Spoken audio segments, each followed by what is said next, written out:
teman-teman, kami dari kelompok 9 akan membahas materi tentang parafilia. Pasti teman-teman pada bingung kan apa sih arti dari parafilia itu? Parafilia berasal dari kata para dan filia. Para berarti tentang penyimpangan, filia dan artinya adalah cinta atau ketertarikan. Jadi, apa sih parafilia?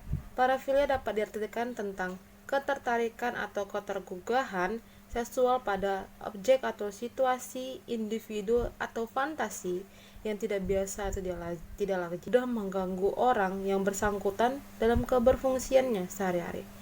Contohnya itu seperti menimbulkan stres, menghambat dalam berhubungan dengan orang lain, serta mengganggu dan membahayakan orang lain. Adapun penyebab dari parafilia jika dilihat dari tinjauan psikoanalisisnya, yaitu dalam tinjauan psikoanalisis, parafilia merupakan upaya perlindungan ego untuk mengatasi ketakutan dan memori yang ditekan.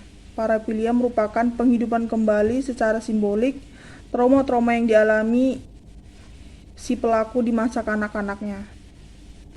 Kemudian yang kedua, jika dilihat dari pendekatan behavioral psikologinya, berdasarkan pendekatan behavioral, mereka yang mengalami penyimpangan ini umumnya pria-pria yang rendah diri. Akibatnya mereka kurang memiliki kecakapan sosial, sehingga tidak mampu menjadi relasi yang normal dengan orang dewasa.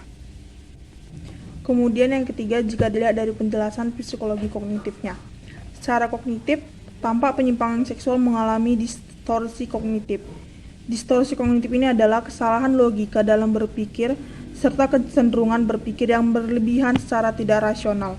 Apabila dibiarkan, kesalahan ini akan menjadi kebiasaan dan mempengaruhi kondisi emosi kita, serta termanifestasi dalam perilaku. Contohnya itu seperti pelaku menyalahkan korban dan tidak terima. Saya akan menjelaskan tentang jenis-jenis dari parafilia. Nah, yang pertama ada fetishism, di mana seseorang akan merasakan rangsangan seksual ketika melihat benda-benda mati atau fetis.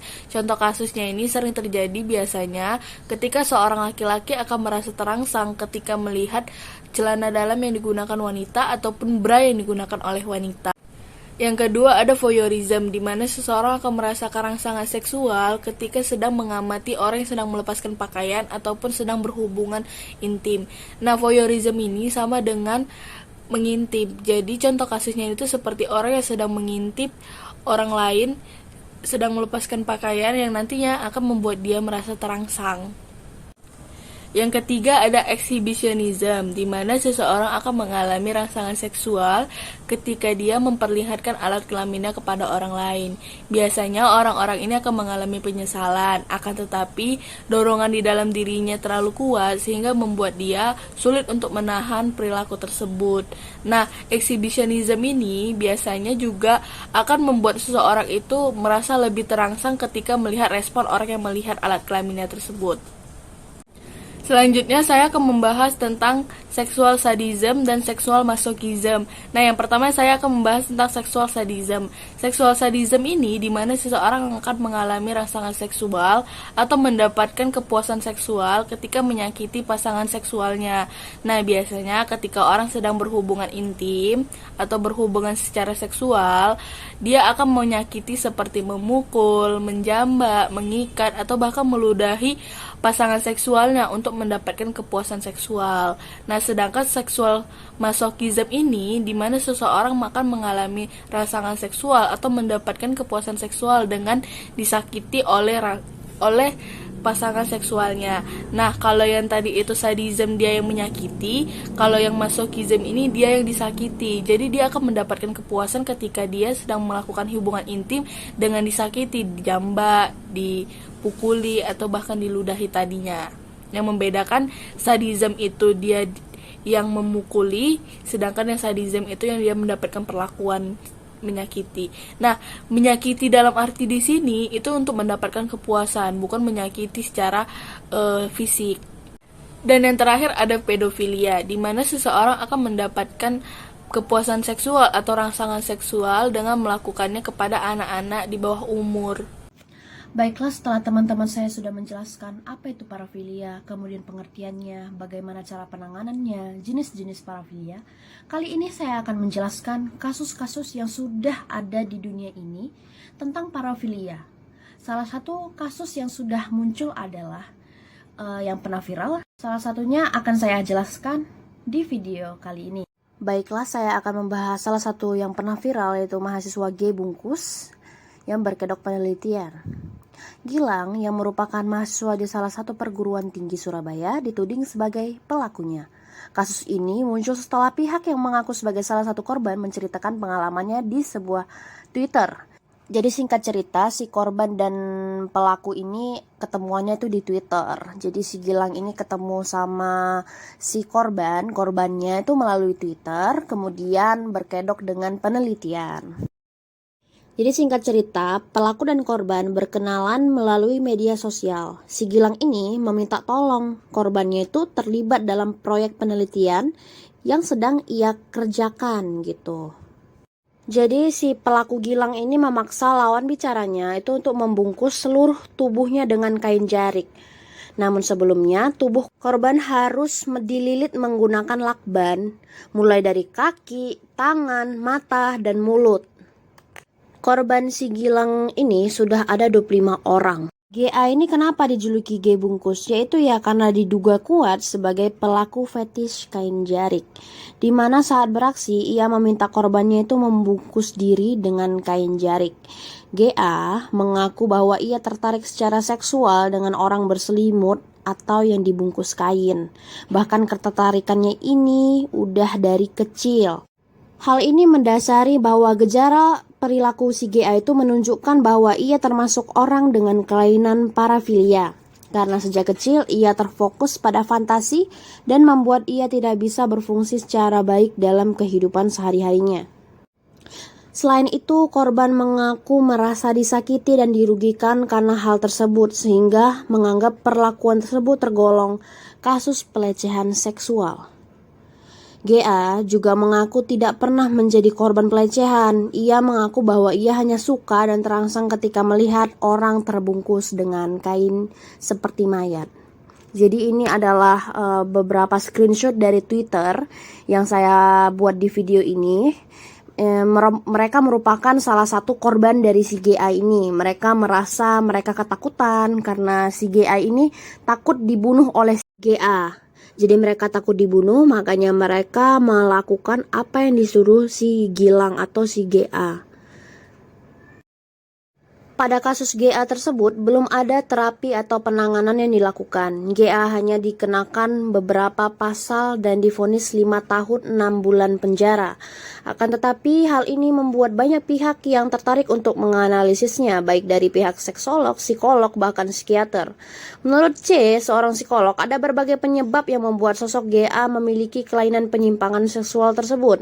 Adapun dari analisisnya yang menjelaskan bahwa GA merasakan ketidakberdayaan dalam dirinya. Hal ini terjadi karena kemungkinan adanya trauma masa lalu dan mengalami bullying sehingga ada rasa rendah diri terkait dengan lawan jenis atau sejenisnya. Oleh karena itu, menganggap bahwa GA akan merasa terpuaskan melihat korban yang tidak berdaya yang terbalut dengan kain jarik. Baiklah, itu adalah salah satu kasus dari parafilia, yaitu fetish dengan kain jarik yang dilakukan oleh G bungkus atau GA. Selanjutnya akan dijelaskan oleh teman saya tentang kesimpulan dan bagaimana cara mungkin penanganannya dan terapinya. Selanjutnya yaitu adapun pendapat kelompok mengenai pendekatan dan penanganan yang dapat dilakukan terkait kasus GA tersebut, yaitu dengan melakukan pendekatan behavioral, di mana berdasarkan pendekatan ini mereka yang mengalami penyimpangan ini umumnya pria-pria yang rendah diri. Akibatnya mereka kurang memiliki kecakapan sosial sehingga tidak mampu menjalin relasi yang normal. Ketidakmampuan menjalin relasi yang normal ini tentu menghambat seseorang untuk dapat memiliki relasi seksual yang normal pula, sehingga parafilia pun akhirnya yang menjadi penggantinya. Berdasarkan kasus tersebut, kelompok menyimpulkan bahwa penanganan yang tepat dilakukan untuk GA yaitu dengan melakukan aversion terapi, di mana dalam terapi ini klien akan diajarkan untuk menjadi tidak menyukai, di mana terapi ini klien akan diajarkan untuk tidak menyukai aktivitas penyimpangan seksual. Jika pada awalnya aktivitas ini adalah hal yang menyenangkan bagi klien, maka akan dibuat aktivitas tersebut menjadi aktivitas yang tidak menyenangkan bagi klien. Klien akan diberikan tegangan listrik atau distrum, diberikan obat yang dapat menimbulkan rasa mual setiap sambil melihat bungkusan kain jarik.